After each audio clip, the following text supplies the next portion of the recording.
Hello, everyone. What episode are we on? 25. Hello, everyone, and welcome to episode 25 of the Cork in the North podcast with myself, Andrew Ryan. And this week, back on for a second time, a repeat offender. He's back on, Mr. Dave Elliott. Dave, first of all, the last time you heard, we didn't have all this. No, we did. Well, I think you had some. We had a few bits. You had a few bits, but what the base? It was there. Yeah, it's here. It's in a different section of the studio. So now this is a double studio. This is like a proper studio now. Yeah, it's multi-purpose. It's nice though, isn't it? We're getting better all the time. We've got Alicia Keys. Nice. I just thought that was somewhere where you hung your keys. Yeah, exactly. No, that is for those of you who don't know. You know the way when you're growing up as a kid, you have not a kid, but like when you're like in your 20s, you get a crush on someone. Yes. Alicia Keys. Yeah, and I should have grown out of it by now. And then is that the crush now? Which is Tommy Shelby. That's how I feel when I look at Alicia Keys. It's like I get very angry. All right. Whoa, but we're off. We're off. The Sly Guy podcast, Dave. Thanks very much for coming back on. It's good to see you again. Yeah, it's great that you made the effort to come in. It's 400 miles from where I live, just on an island offshore of Orkney. So it's a lot of effort to get in, but it's worth it. Yeah. Do you know when you just say Orkney there? Have you ever been to those islands? Yeah, I live there. Just said. You live in Bangor, mate. Yeah. No, trust me, Bangor. If you live in Bangor City. That's what's happened since last Bangor City. Yeah. Fucking no. Listen, where's the cathedral? Don't need one anymore. Don't you need a cathedral to be a city? Well, so they say, but listen, all I'm going to say is I've lived in Bangor for a couple of years. All of a sudden, it's a city. I'm not saying there's a correlation there. I'm not saying Brian has lived surpassed at council, but well, I recently did a gig in Bangor at Clanleyboy Golf Club, and 2 days later, it was announced that it was a city. I'm not saying there's a correlation there. I just feel that maybe there was... listen, all I'm saying is... People from Cork brought something to Bangor and they went, well, if Andrew's been here, it's definitely a city now. Exactly, and we're opening doors, and I'm saying, listen, Bangor is now trading as a city, and welcome. Well, I've not seen you for a while. Mm-hmm. How are things been with you? Good, yeah. No, I'm. Today's a good day. Do you ever get days where you wake up and you're like, today's just going to be a fun day? What is so good about it? I don't know. I just think it's the sun. I'm in shorts. I'm feeling good. It's the summertime. He's wearing highlighter yellow green. No, we had an argument about this, myself and my wife. She said to me, "Why are you wearing them? They're like tracksuit bottoms." And I said, "No, this is like fashion now. You wouldn't know, but." This is like what the guys in Love Island would wear. Like bright summertime shorts. I'd love to create like a hate island. Yeah. Where it's just people who go on who hate each other. Yeah. Like family members. Just fellas sitting, I guess, by a fire pit smoking. Just put like really shitty families that don't talk onto an island and just put cameras there rather than people with six packs. Well, what I like the slight twist on it, I would like to see Gay Island. I think that's what we're missing. There's no same sex going on in Love Island, and I think it's not inclusive enough.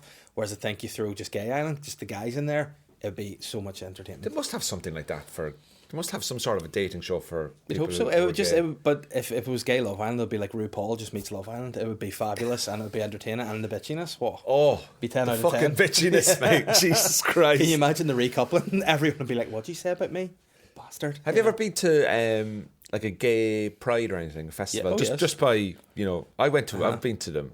Yeah. Really great. I love them. I think they're great days. They're great, and also the most non-threatening events that you can go to. See, and speaking of, I think what we're missing here is that we have so many different parades and so many different marches. Why not just say fuck it and amalgamate them?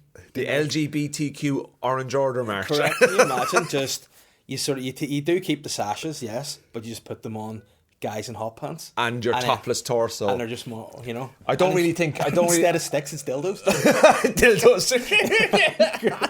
And the lamp eggs with dildos. I mean, I would be down. Yeah, definitely you can walk down the falls with that if you want. There's no problem. Do you know what I mean? I drove past a place yesterday. I was out in Bangor, playing golf out in Clanleyboy, and I drove past and I thought it was fascinating, but I saw the biggest bonfire being built. You Kilcooly?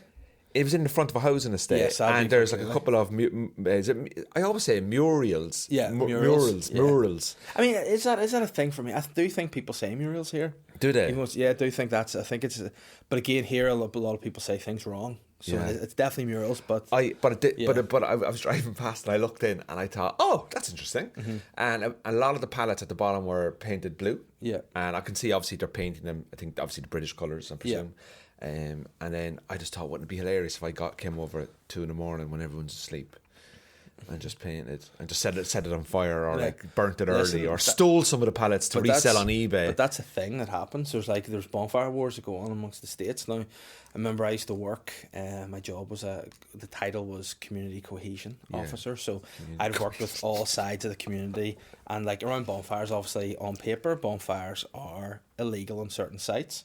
It's not something that's, you get council approval for. So our role would be to work around diversionary activities to try to make sure if they're going to happen, they remain at a certain height and they're safe, and there's no health and safety breaches. Now, I think just having a bonfire is a health and safety breach anyway. Very much.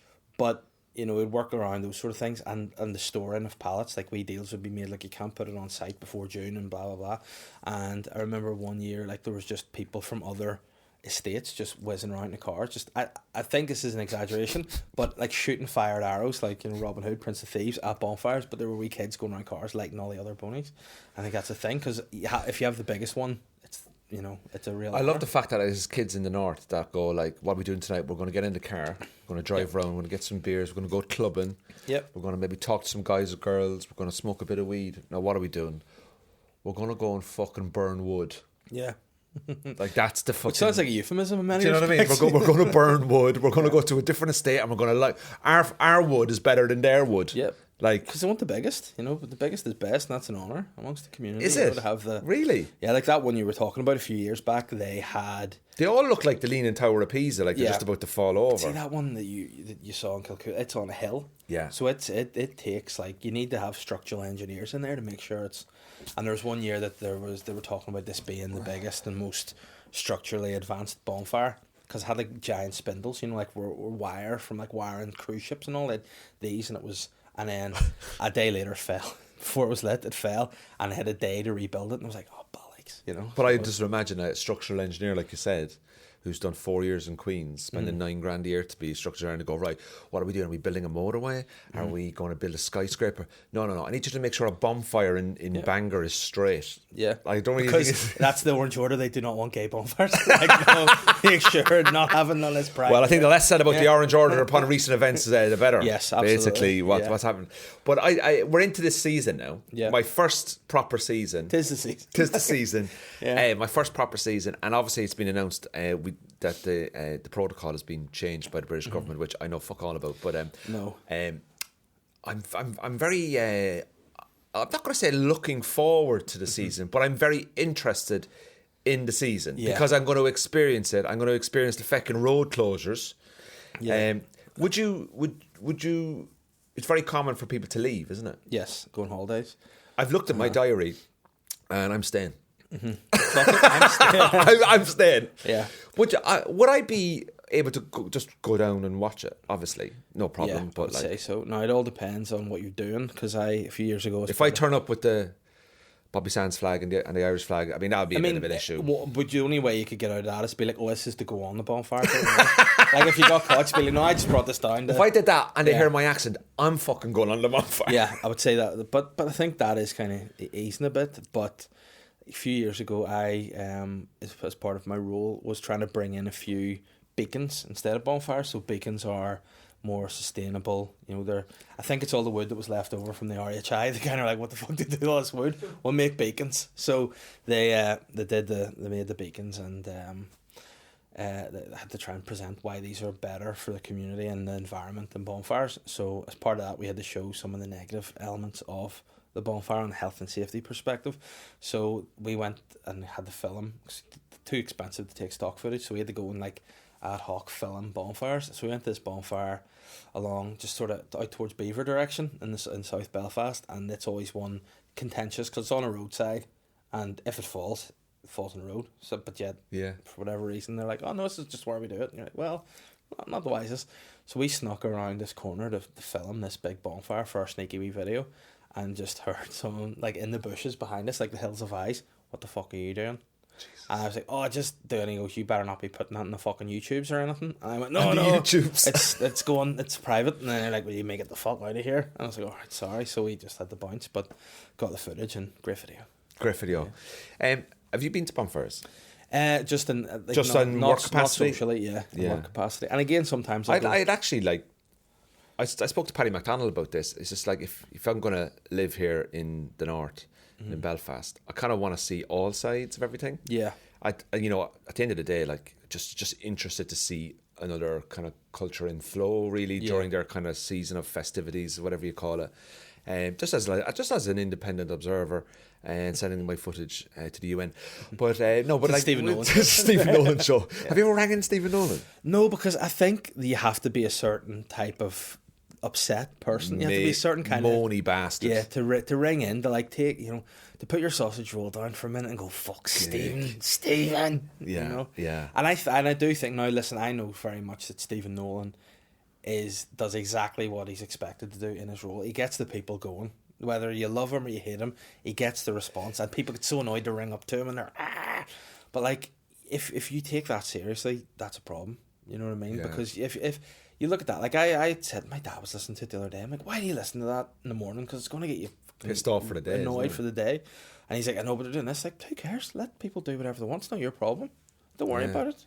He's like, but like, you look at, like we said about the protocol there, people get so angry about it. But then if you're looking at it from like an outside perspective, you were given other options, DUP. You know what I mean? Theresa May had a much more agreeable offer. You went no, and then you're stuck with this. And I mean, no disrespect to Boris Johnson, I don't know him as a personal on a personal level, but he seems like neither does his kids. But he seems like such a bullshitter, and people are surprised when they're like, "Oh, he hasn't resigned."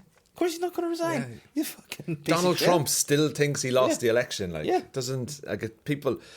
People are quite detached from reality. And I think human behaviour is getting worse. It's got mad, and I think that it's going to keep getting mad. And again, not to sound like Nelson Mandela on this or anything, but I think here our problems need to be solved by looking inside a bit more. We're always too busy to blame the other side.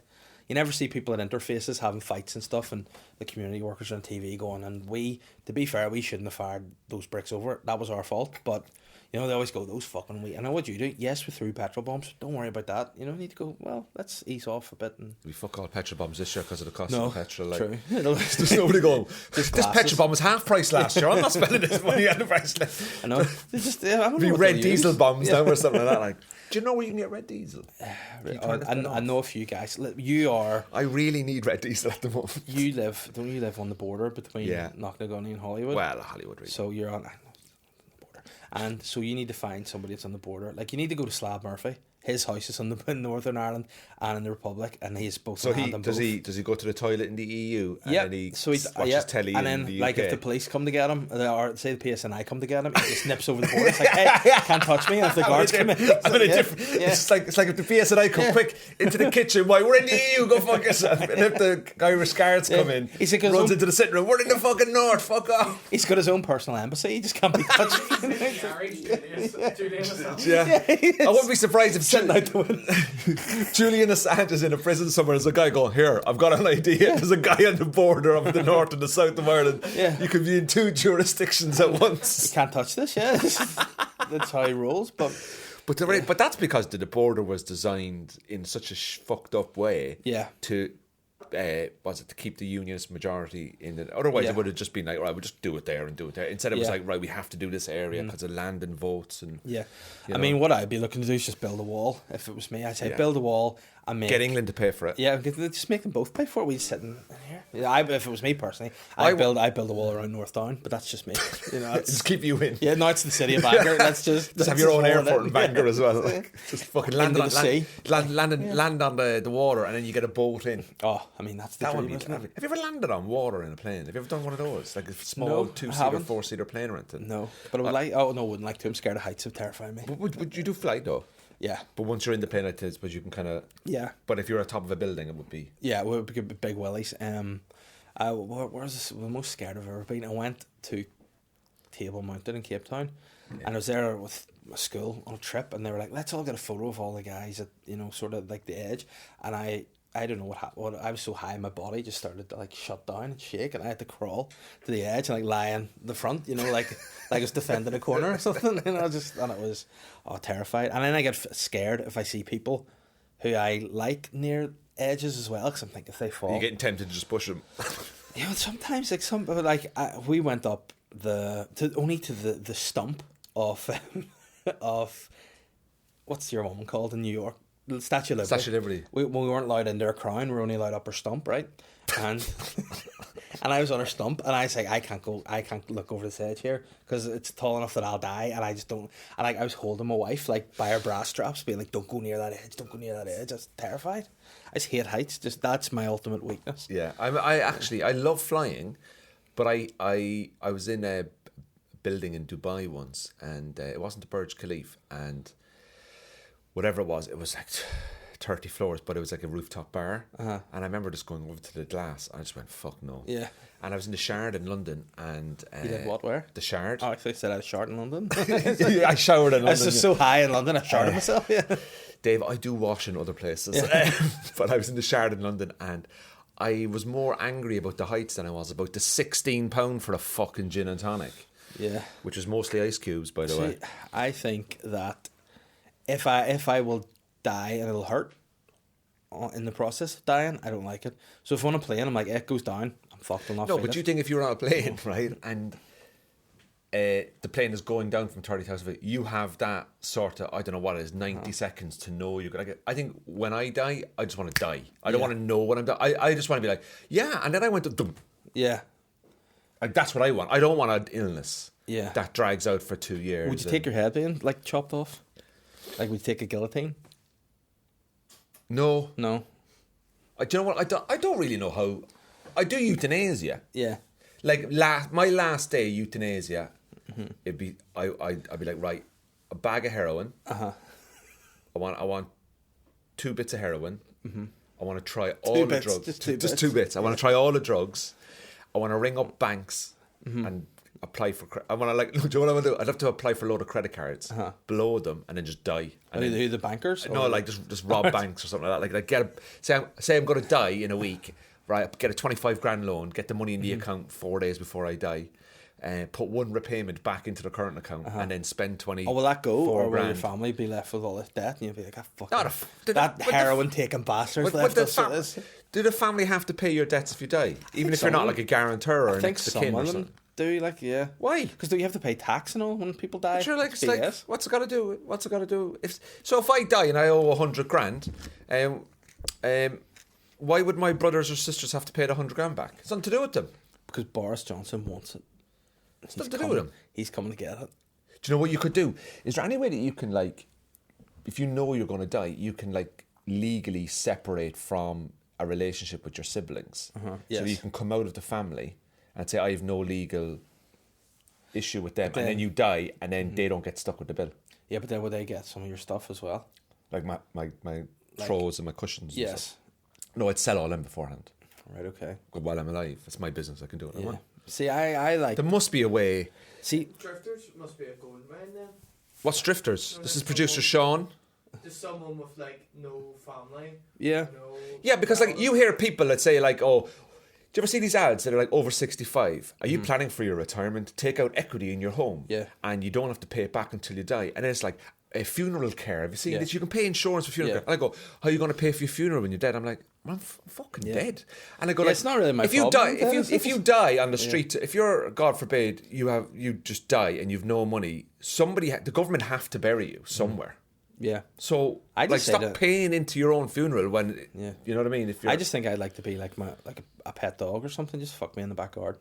Have you? Imagine the next people move in. You're like, what the? Well, you know what? When I was growing up, I had to put 2 dogs down. It was quite sad. And what they did out of pleasure, or it's just, you know what? I have this feeling I just need to kill animals. I was drinking heavy on Friday, and I came home and went, someone's getting it today. And the dog just got it. No, what happened? We were growing up as kids. We had 2 old English sheepdogs, Cleo and Epi. You Brit bastard. Yeah, Cleo and Epi, lovely dogs. And they were old, like 14, 15 years of age. So obviously that's in dog years. But we brought them to the vet anyway, and the vet was like, one of them needs a blood transfusion. My mum, my sister, and I, when I was there, and I went in.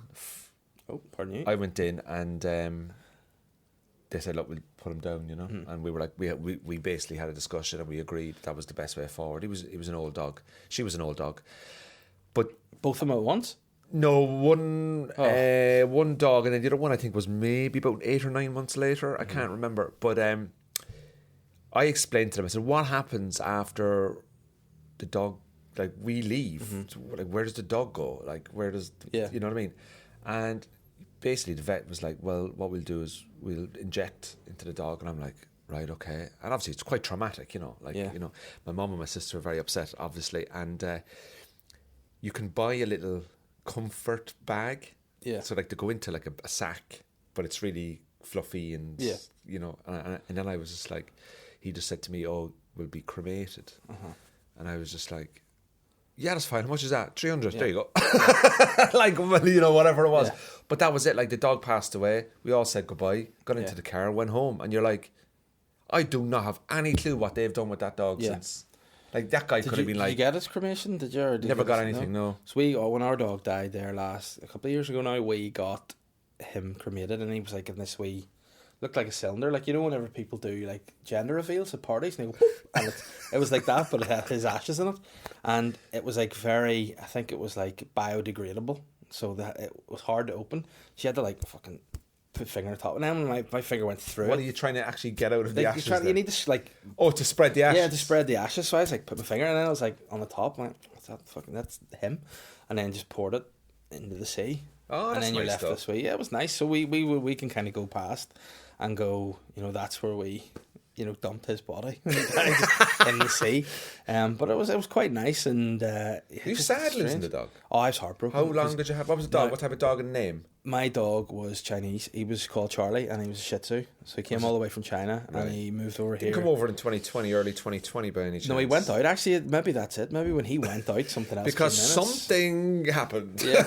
Now I know. Listen, China get a bit of a bad rep at the minute because of everything. But no, he was great. I inherited him. He was my wife's dog before we got together. She had him, and no, you're your wife's dog. And then I'm her daughter bitch actually. But I brought him in, and he didn't like me at the start at all. But then by the time he sort of became my dog, I loved him. Yeah. You know, and how did he die? What was the reason? I stood on him. No, he started goes, do you know what? Cost of living, and apparently dog meat is very popular. Yeah. See you later. See you later. But he was getting old.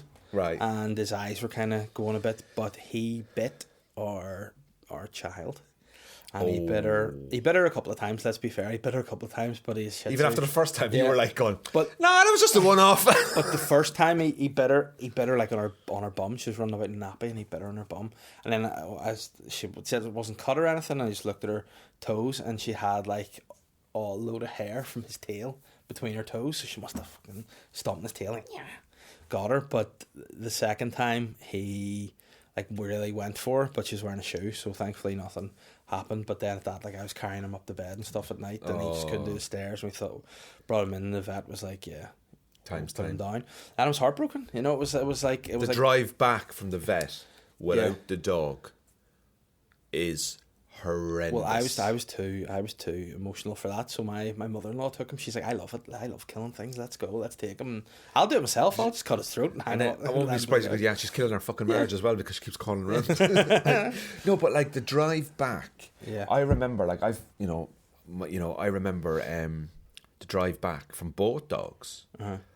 I'm trying to think, was I present for the second one? It was so long ago. I know I was there for the first one, but I know I was there for Cleo, but the drive back in the car, and you're just sitting there going, we had that dog for 14 years, and that dog is now, and you come back, and the dog's bowl was there, and the lead. That's the worst. And you're just like going, I remember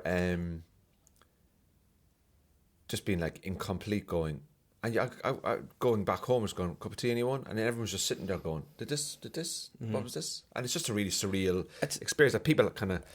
Yeah, I just think some people dogs, deal with it differently, don't they? They're so reliant on you. You know, I think that's what makes me feel so sad. Is like they need you so much, and you're the one that kind of like, well, it's time, go on. You know, you just feel really guilty. Yeah, because they're kind of like, powerless. Yeah, and we have a wee shrine to him now, and like it's a photo, like a box photo frame with this wee lead in it, and they gave a wee like paw print of him when he died, so that's like in our house. Oh, that's lovely. It's like, but then we got a. So I remember my first dog we had when I was a kid, he got put down. He had cancer, and they were told like he's going to pass away, and we were told we'll bring him in. He'll need to come in a couple of days' time, basically, so have a few days with him, and then we'll have to bring him in.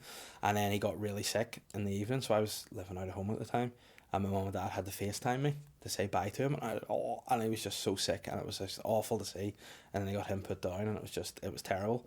And then now we've got a new dog, and this is the first dog that's been like I'm an adult now. This is my dog from a puppy, and I've kind of been told I didn't want them. Let's be fair. At the beginning, I was like, I don't want. You didn't want your child either, did you? No, nope. It was a surprise, and hey, listen, we're stuck with it and trying to do our best. Yeah. But when we got the dog, my wife was like, I said to her, look, you're a nurse, so anytime the girls need injections, you'll have to take them, because I would be too emotional, and it's up to you. And she said, Rico, you can take the dog to get a snip and stuff, and when he has to get put down, you can do that. And I said, hold on, that's not fair. And when this dog dies, I think I'll be like Queen Victoria. I'll just black forever. I'll be more in a constant state of mourning, because this dog, he's just the best. And see, when I got his knackers off, I felt so bad. Oh, really? Bad. Yeah, they don't do that as much anymore, do they? No, you cannot allow cut a dog's tail now anymore, eh? Isn't there new rules? No, yeah, because that was the dog I had to say bye to over FaceTime. He had a wee stumpy tail, and then my mum and dad got another dog who's a piece of shit, and it's the same breed. It's a wee Jack Russell, and he's got a long tail, but he's just a scumbag. You don't get him, like, is he just wronging? He just doesn't. I don't know why they have him. He just, anytime you go to touch him, he's just a hateful wee shit. Like. He's just a dog in a cat's body. Yeah, I think you should. What I think should happen. No, he's a cat in a dog's body. Yeah, I think you should take him and release him into the motorway. I think we need to release him on the A1 southbound near Banbridge. I think that's the best way for him. But but no, I love him. And there's a really good game now. It's called Stand on the Middle of the Road and Wait. Yeah. And I think, but realistically, I think he should probably go and be put in a farm or something somewhere. He'd be happier there. But he's not a house dog. No, is he? whereas our dog, he's great. But we went to get his balls off, and it's terrible. And when you bring them there, like they just know. I bring him everywhere with me. It's balls time. So when I bring him in, he's all like, smiling and tails going, and then you come to get him, he's like, "You son of a bitch, you fucking did me in here." I fancied Sandra down the road, and I had one chance with her. Now I have no balls to do anything. But that's a good thing about it. The one thing is, he doesn't like if he smells a bit of, I don't know what you call it, like dog fanny or something, but he'd be like smell it, and he'd be like, whoa, and he'd be like you after Alicia Keys. He'd be and knows he can do nothing about it. But now he's like, he smells it. He goes, the good fuck. Remember what could have been? What could have been? And he just follows me. I could have had 12 dog kids, 12 puppies running around here. There was something, I can't remember the name of the dog. I wrote it in my notes because it was so funny. But whenever I went to, where you go to vets, dogs, like they call them by their full, like they don't just have a name. So we call mine Vinny Elliott. But this old woman came in, and here we are. This woman came in, right? This wee old woman, whilst I was waiting. So I was waiting on the dog coming out, having had his operation, and then I was there, I had my 4-year-old with me, and she's like, where is he? And I feel like really guilty that he's going to be all sad and everything. This wee pensioner walks in with must have been like a wee pug. She had a wee pug. She went in, just rang the reception desk, and the receptionist came over, and she's like, I've got Jimmy Perkins here. Jimmy Perkins! And I look at this wee woman, Jimmy Perkins. Yeah. I've got Jimmy Perkins. So then I looked OBE. and Jimmy Perkins is just a wee pug, and it's just so funny. So when he came out, I was like, Jimmy Perkins, what a name. I think that is, do you know what, if I don't have a dog, because of my lifestyle, but if I was to get a dog, I always thought I would give him titles rather than names. Yeah. You know the kind of way? Lord, like I'll call it like Lord Bashweiger or something like that. Like I'd give it some, or I would call it after places I've been hotel. That's Shanghai. Yeah. And that's that's Pyongyang. Yeah. North Korea. You'd have to get a dog from the area though, like the Shih Tzu. Pyongyang. Yeah, exactly. Yeah. Be fun. I go the opposite. I like really. We went for Vinny for my dog after the guy from Vinny Elliott from Jersey Shore of all places, but I like the idea of really normal names for Peter's name. I think is funny for a dog. What's your dog's name? Dermot. Yeah. And then a wee dog waddles in. Like a soft name for an aggressive dog. What's that? Is it the bulldog, the British pit bull? Is it you always see them on a lead, and their owner is topless. Or staffies, and the owner is topless. Yeah. And they're skinheads. Yeah. Do you know what I mean? What's your name? I'm Cricky, and what's your dog called? Neil. That's Sandra. I don't know, I'd love to get a dog. Alison's a good name for a dog. Alison. My niece is called Alison. Well, there you go, it's a little dog called Alison. I couldn't do that. Do one of these where you Janet. Can I ask you what your child's name is? Yeah, Holly is the 4-year-old, and I have a Matilda as well. You have a Matilda? Did you do that classic thing that couples do where you can't name kids off of the same names of your exes? It's a very common thing to do that, isn't it? Yeah, well, I mean, I assume so. I definitely didn't know any exes called Holly or Matilda, so that's okay. But I did have an ex called Vinny. Yeah, I mean, yeah. That's why I love him so much. The one that got away. Reminds me of that. How's your marriage? Good. Yeah. Okay, moving on from that. I mean, listen, this is what we come here for. No, it's well. Yeah, it's good. It's going all right. Yeah. You enjoy being married? I like being married. Yeah, it's something that now that I am married, I couldn't see me not being married. If that makes sense. Like I think you're I would so struggle. adjusted to it. Yeah, I think I would struggle because you do become like a tag team when you're married. Because we're two separate trump cards, and I have strong points, she's strong points, and there's certain things in life she manages and certain things I manage, and I think I couldn't manage without. Can I ask you an honest question? What was your last argument about? No, I'm not talking. No, you drive. No, you said you drive. Yeah. No, you drive this one. I'm talking. No, you don't have to divulge too much of it. The reason being is, I'm just curious because I was writing comedy the other day, and I was trying to write this bit from a different angle of issues. I've got to the point in my life now where I'm kind of like I'm assessing my behaviour, right? I'm trying to see to myself, am I a dysfunctional person that I meet lovely people and I just can't function within a relationship, or am I amazing in every area but I am meeting dysfunctional people? So I'm just curious, what was your last argument with your wife? If you don't mind sharing. Yeah, no, this might sound different to what my on stage performance may be, but we don't really argue about that much. No, now she would be very she's not a morning person.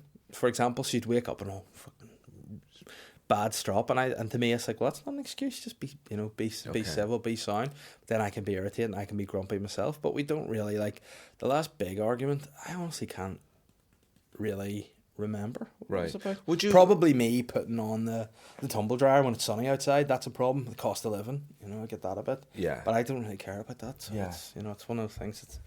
But realistically, we don't have a great deal of we would bicker the odd time, but for the most part, it's grand because I think you have to. Definitely, when I was younger, I was a lot more headstrong and would have always wanted the last word and would have always.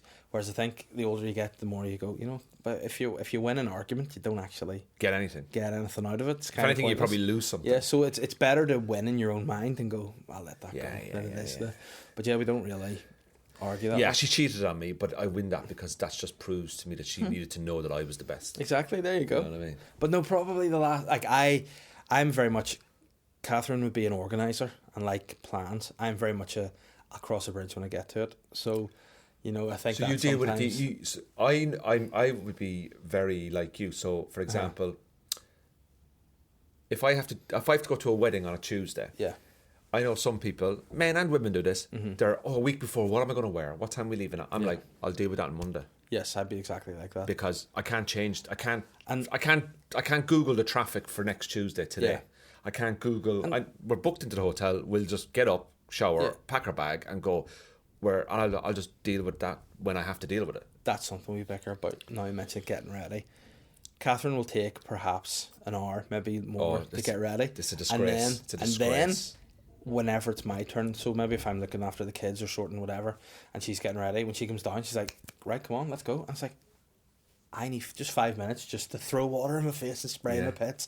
And it's like, you're keeping us late. Like, oh, what about that hour and a half? I have a new bit I'm trying to write about the difference between, I think time is just construed differently by men and women. I think they just have they're wired totally different as to how the concept of time works. And I think that's something that we need to look at. Yeah. What I've always done in past relationships is say if you're going on a night out and the taxi's coming, say for 8:00, right?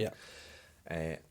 I always say I need 15 minutes before you're finished getting ready. That's when I get ready. Yeah. So if they start getting ready at 7 or 7:15 or 6:30, I say you just need to give me your 15-minute warning. Yeah. That's when I start to get ready. Yeah. And I think that's the solution. Yeah. If you say, I only need 10 to 15 minutes to get ready, so can you give me when you're 10 to 15, and I guarantee you go up, you get ready, and that 15-minute tick comes up, 14:59, 15, right, we're both ready now. She's never fucking ready. Yeah, never.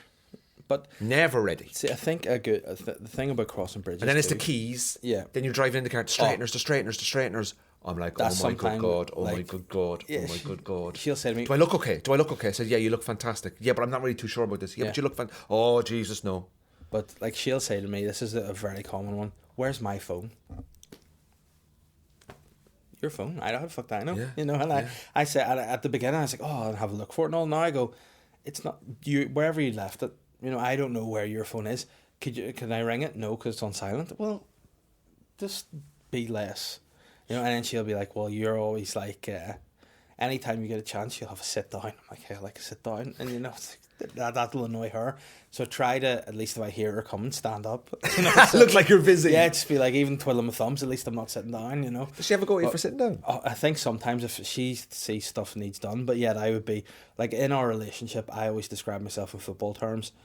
I'm the Didier Deschamps of the team, and she's the Thierry Henry. So I'm the water carrier. I do all the mundane tasks that no one appreciates. You do the behind the scenes work. So I do all the build up work for her. She takes the glory. To do the glory. Yeah. And in modern day terms, I'm the N'Golo Kante, and she's the whoever's good Chelsea. Kylian Mbappe, maybe. You know, in French terms. I was thinking about this recently. Is that I like that angle that you're like the behind the scenes, the industrial, hard working centre midfielder. Yeah. And you create opportunities, and your wife then scores the goal, right? Correct. Yeah. But that's called a team, though. Yeah. And exactly. if you're happy with your role, and she's happy with her role. And here's the thing: what is the thing about Didier Deschamps? He was the captain. He was the captain. So there you go. Captain of the ship. But what I would also say is that's very much, I think, what happens when you have kids. You take that role where you are two contractors who are responsible for the maintenance of, and by maintenance I mean keeping alive, these two kids. Yeah. And like, that's why it's nice if you do get a night away or you get to go on a date, you remember all the reasons why, you know, you joined the team together in the first place, you know. For that one night every 3 months that you get. Like, whenever the kids get to bed, like, that's a good thing with it too, is like, we always have good crack. That's the main thing above all else. Yes, we'll bicker at things, and we'll, like any married couple do, but we always have the constant crack. And whenever you're old, and whenever your looks fade, you still have the inner spirit, and that's you still have that bond. Love. You know, we still have that bond. I'm very what's the word here now? I get very agitated about certain things in relationships, to the point where I've ended relationships because I've seen, to me, they're red flags, but to other people it's nothing. And I think it's my own, like, there's things that I look for in a partner, right, which is very simple, which is, please like your fucking job. Yeah. Like your job. I don't care if you scrub the toilets in the fucking bus station. Once you'd like it. Because I remember dating someone once, years and years and years ago, and they kept on whinging about their job. And I went, okay, I get it, you're unhappy. And obviously I would never tell anybody what to do with their job or their career, because it's none of my business. But I used to say, what do you think you can do to kind of move this, to change this? Maybe speak to your manager, apply for another job. 6 months later, they still haven't changed their job. And I go, well, do you know what? For me, it's like, I can't fucking Well, maybe that's the thing that you're saying, like, is it you or is it someone else? Maybe that is something that it's not necessarily the job. You don't like, it's when, and I would be the same. I don't like when people moan about things that they can change. You know, if you can actually do something to change it, you know, don't moan about something if you've made no effort to resolve the situation. Don't complain about it. That's basically it. Yeah, and there was just stuff like that I used to be like, I can't put up with this anymore, because I can guarantee you, and that person is still in that job today that they hated. And then it just bugged. Like, there's parts of being a comedian that I fucking hate. Yeah. But overall, I love it. Yeah. But I will only whinge about... That's why when people say, like, oh, every time you meet your comedian, if someone says, like, oh, when comedians meet up, they just stick to themselves and they talk about comedy. Because, because they're the only people we can talk about it to. So I can turn around to you and talk to you about a gig. And you will get it. Yeah. Whereas if I talk to Joe Bloggs on the street, they're like, well, meet my friend Dave, he's fucking hilarious. And I'm like, no, Dave understands the atmosphere in the gig. When something goes wrong, when you're working on a new line, blah, blah, blah, blah, blah. Yeah. So we can only talk about that kind of stuff because comics get it and they understand the anxieties and the stress. But overall, if you said to me, "What do you love your job?" I'm like, I wouldn't change it for the world. Yeah, I would change certain aspects. I would love to have maybe a bigger profile. I would love to sell more tours. I'd love to have more opportunities for certain things. But you know what? I will try and create those opportunities myself in time. But that's one thing that she would say to me regularly. If I am ever complaining, like if I go back a year ago, I'd be dying to be in the position I'm in now. You know, I'm a full-time comedian. That's what I wanted to be. And sometimes, like you said, you moan about things, which is a natural thing to do. But she'll go, look, if you ever take a step, like I always say, I'm always too busy looking forward. Sometimes I don't stop to look back to go, you know what, we're doing all right. We're on the right track, and we've done some, good things. But she would sort of say to me, you're moaning, you're doing exactly what you wanted. Go, if you're complaining about something, go and do something about it. Yeah. Don't. Then obviously there's sometimes you do gigs and like, yourself, you're just like, oh, I have to drive to here to do 10 minutes, and could you be bothered? But then once you get there, what a buzz. But then again, there's people in jobs that they hate, and it's you're driving, listening to the radio in a car that you bought, that you like, wearing clothes that you like, going to do a job that you like. Yeah. We're pretty lucky. Yeah. I've done. Yeah, I wouldn't change it for the world. I wouldn't change. Like when I was 16, my first ever job, I was a fuel injection technician, petrol pump attendant. Yeah. And then I went and worked in bars, hotels, tough work. Yeah. Nothing worse than dealing with the public. Yeah. Then I got office jobs, was not suited to office jobs, worked in a maternity hospital in the office. Then I worked in the finance department of the health service. Then I ended up working in a bank, call centre, management role. Then I worked in care homes for teenagers, residential support workers. And I look back at all of those jobs, and then I say to myself, when was I at my happiest? It was probably when I was in the bar. Yeah. Because I had no responsibilities, I had no bills. Yeah. But now, I'm happy to have gone through all that shit to be here, to be a professional comedian. See, that's what I think about certain comedians, and that's why I think we have a kindred spirit a lot of the time too, is when you see other comedians and there's a work ethic in them. I always like that more. See comedians that are like, I had my first job when I was 12 delivering papers, and then I worked in a bar underage because I looked older. Yeah. And then I went, and I've always worked, and I've always had that ethic, and I think that's something that you like to see, and even like whenever I was fortunate enough to still be working whenever COVID happened, and when the gigs had stopped, and you see how different people react. And I suppose I found like, you see a lot of people maybe in the arts, and it's probably going to split people and get people a bit annoyed at me, but some people are like, putting all the "we are viable" thing up, and yes, the job, but our job is ultimately, it's a luxury to the paying audience. Do you know what I mean? To watch comedy it's a recreational thing. It's not like you're not like a doctor or whatever, so we are very fortunate to be doing that. Incredibly fortunate. And if it was me, if I was doing full-time comedy when that happened, I would have gone and got a job, and it would just have been my thought to be like, in the meantime, I still need to work to pay the bills, look after the kids, rather than complaining, why are they not allowing us to do this? And it's and that's and that's why I think, having had that taken away from us, now I'm so much more appreciative that it is the job. And there's so many other aspects you can do within entertainment per se. Like you could go into acting, you could go into writing, which for me, writing and stand-up would be the two things I enjoy the most. And I still view podcasting, even though it is to an extent now a job, I still view that as it's a hobby, and it's fun to come and chat to like-minded people about a subject you love, which is comedy. So I think that's part of it. But I like this. I love a comedian that grinds. I love a comedian that like gets down with the pad, works on bits, comes off the stage.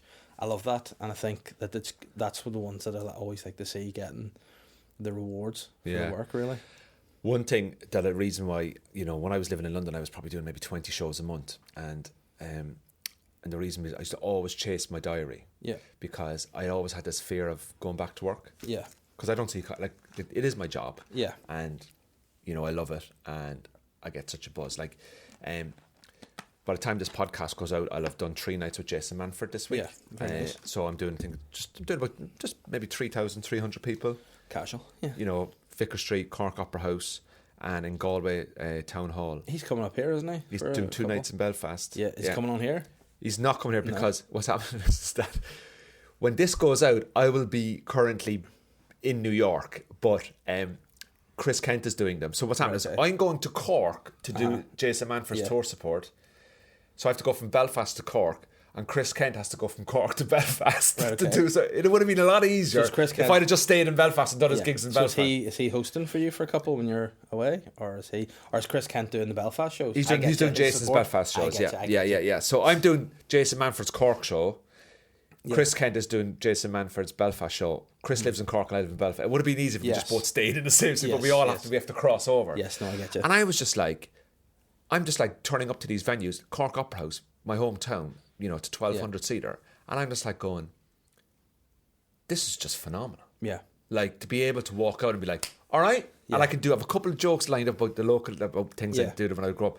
And then I get back into the car and you go, oh, God, it's a 4.5 hour drive back to Belfast. And I go to myself, that's 4.5 hours where I'm going to be fucking buzzing. Yeah. And do you ever get moments like that where you go, this is wild? Like, you do something and you go to yourself, well, this is wild. This has just happened. I opened for Joe Lyce at the Apollo in London. That was wild because me and Joe grew up together. Me and Joe started out together. We lived together at the Edinburgh Festival. Yeah. And he messaged me, he said, do you want to do some supports on my tour? And I went and I did them, and it was just like old times, I hadn't seen him for years because, and I was like, Joe, and we just started laughing about stuff again. And I walked out to the Apollo and I was just like, wow, this is great.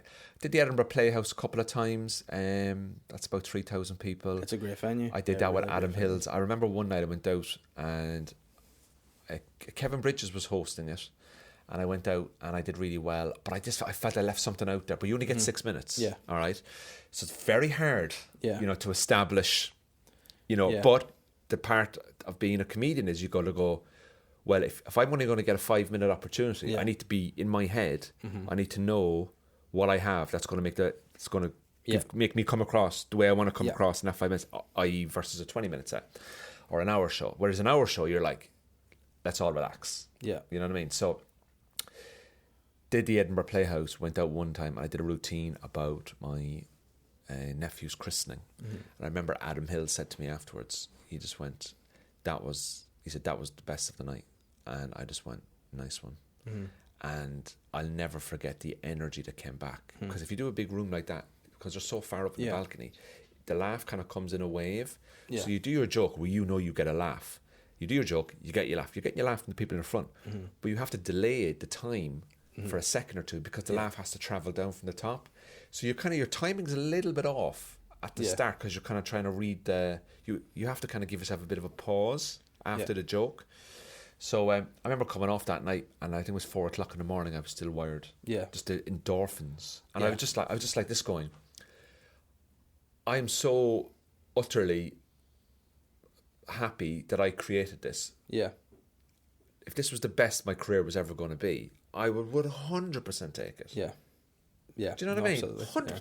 Like, it's just such a buzz, isn't it? Yeah. But then again, when you get into something, you still you've got that bish to go. I would say I'm a victim of a lack of ambition at sometimes in comedy. How would you say, what's your ambition like? Like, my ambition is totally back on point now. Yeah.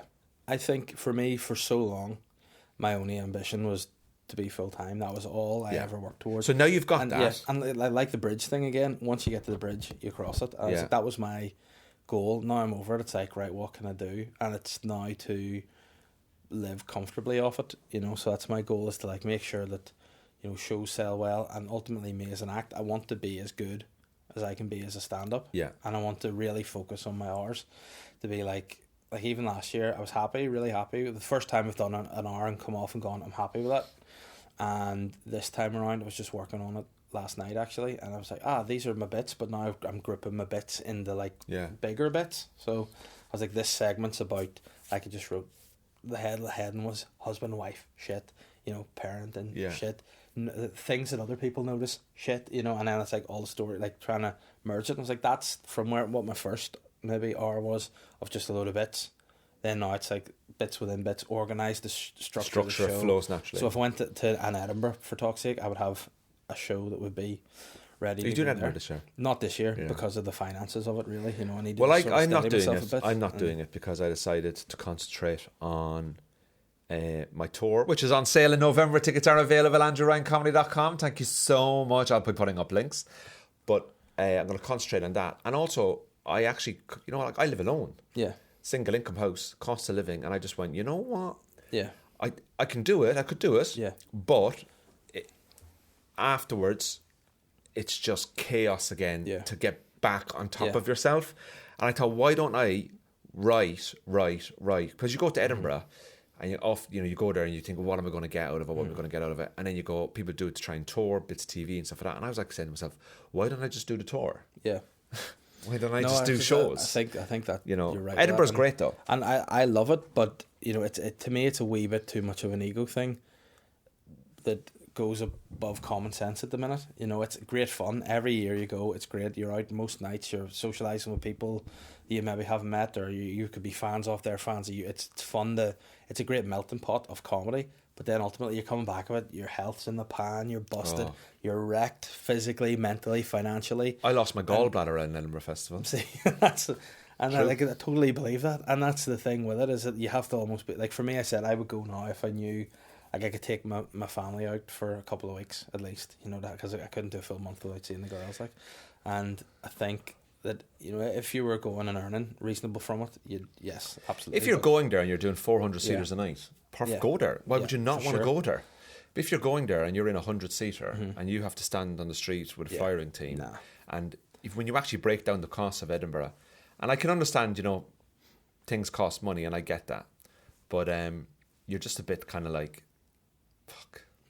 Like, you know, it is a trade fair, but I tell you something, I love a fair. There's nothing better. Like, and any time I've been, I have loved it. But a bit of me also thinks too that when people go to Edinburgh, this is the entrepreneur in me, and as we all know, winners win. You know, they see the gap in the market, and you see yourself. Listen, so you've got to be in it to win it, though. Dave. There's holes that need filled. You know what I mean? Here at home and up north, down south, you can get gigs. So August is always one of my busiest months, because if I stay, I just get in wherever I can get in. Like we rat.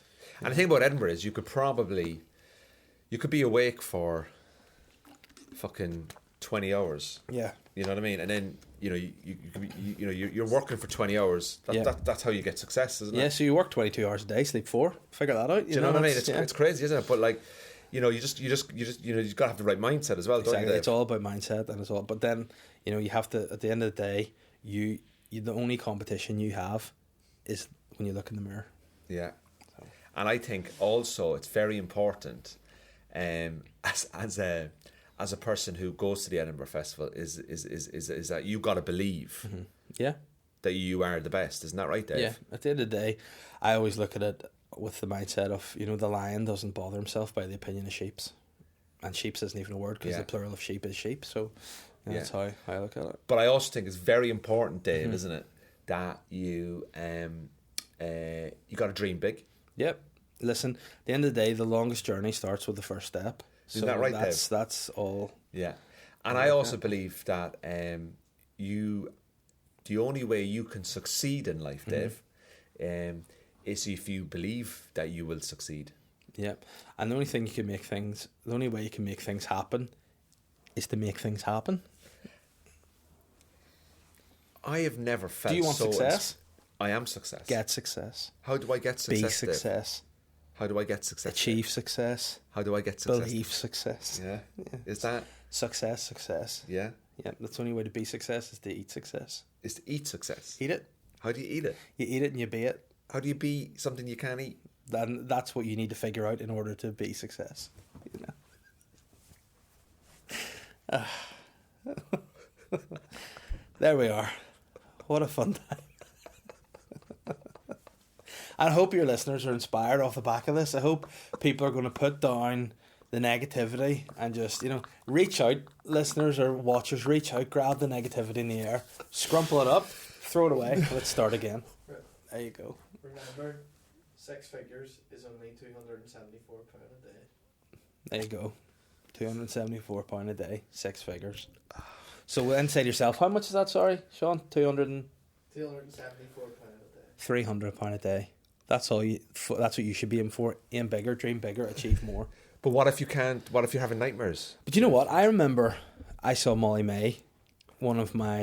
what an inspiration. It's only 24 hours in the day. One of my inspirations. Like, she said something to me that just really hit me up the face, like a tsunami of inspiration. She said to me, why are there homeless people? She didn't say to me personally. Why? She said in the podcast, why are there homeless people? Why don't homeless people just go into estate agents and buy a house? There you go. That's all you need to do. You're the only reason you're failing in life. Just get up and do things. That's what Molly May says, you know. And Kim Kardashian, she said people don't just fucking need to work. Start on that people bitch. Just need to work harder, you know. She's actually quite a successful entrepreneur, isn't she? Mm-hmm. Kim Kardashian. I've been told she that. is. Actually. She is. She's a wonderful I person. just find Tremendously greatest. we have one thing in common that is just one. It's our belief system, isn't it? Yeah. Listen. I believe I read this book. I read this guy called Paul McKenna. He wrote a load of books on confidence. One was was he the hypnotist? He's the hypnotist, yeah. He wrote a load of books on confidence. He wrote 4 books on confidence. I used to have material about it. I can give you supreme self-confidence. I can give you total flying confidence. I can give you instant confidence. And the last book he wrote was Give You Confidence. Why do you need to write 4 books on confidence? Surely the first book was enough confidence. Yeah. But maybe people just don't see the real version of themselves. Really? Yeah, maybe that's what he needs to do. Yeah. He needs to get in their conscience and give them confidence. But it's about mindset though, isn't it then? Everything is about mindset. Yeah. Because at the end of the day... Like how many hours do you sleep at night? Sometimes I don't. Because at the end of the day... Because you have 2 kids, don't you? The day waits for no man. So, you have to get up and seize the day. The early bird catches the worm, but the really early bird gets all the worms. So... sleep is only sleep is a configuration of thoughts derived by man to control the mind of the illustrious, isn't it? So are you on medication? Yes, I'm on Ritalin. But medication is the key to success because it is your fuel to drive you over the line. Yes, medication is the saturation of the nation. Make of that what you will. Put that in the book. I think you should write like some sort of motivational book because I feel so inspired next to you, Dave. Yeah, listen, I know that it's just frowned upon in comedy, but I feel like rubbing off on other people works. And if I can rub off on people with inspiration, yeah. Everything you touch turns to gold. Correct. And every book I write turns to sold. There you go. I haven't written a book yet, but let's do it. Dave Elliott, thank you so much for coming in to give us your TED Talk here on Cork in the North. An absolute pleasure to have you on as always. This is the first time I've ever done this podcast where I've had genuine tears coming out of my eyes because I just felt so inspired there for the last 10 to 15 minutes. And I hope you did too. And I just want you to know that whatever you want to achieve in life, you can achieve it by going out there and achieving it. Correct. Thank you so much for clicking, liking, sharing, subscribing Cork in the North, ladies and gentlemen. I really do appreciate it. Thanks so much. Loads of episodes coming up every Thursday at 6 o'clock on YouTube and also on Spotify or wherever you get your podcasts. Also, please check out the Sly Guy podcast, which is Dave's podcast, which you can get on YouTube. You can also do Patreon and stuff like that with Dave. And also, Dave, you're performing in the Ulster Hall later in the year. Yes, on the 10th of September 2022. 10th of September 2022. Yeah. Tickets are available at the places where you get your tickets from. Yeah.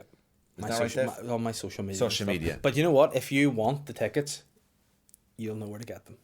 It's about visualization. Yeah. The law of attraction. I want you to write down your goals, and your goal should be buy tickets to my show. And if you write the goal down, you manifest it, and it'll happen.